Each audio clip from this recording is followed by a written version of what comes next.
Stop saying grow in professional English. If you want to sound more strategic and business-focused, say this instead. Scale. Welcome to Vocabulary Engine, one powerful English word every day to improve your vocabulary and help you speak confidently. Today's word is scale.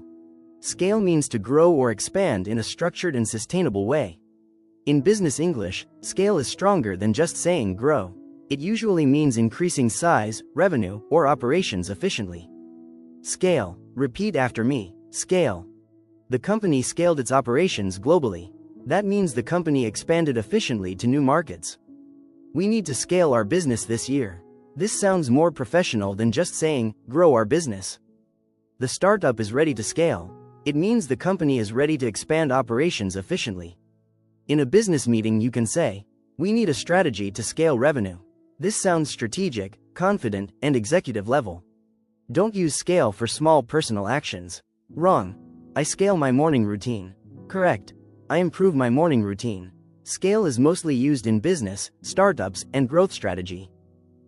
Let's review. Scale means to grow or expand strategically and efficiently, especially in business or professional contexts. Now write your own sentence using scale in the comments. Subscribe to Vocabulary Engine and improve your English one word at a time. See you tomorrow.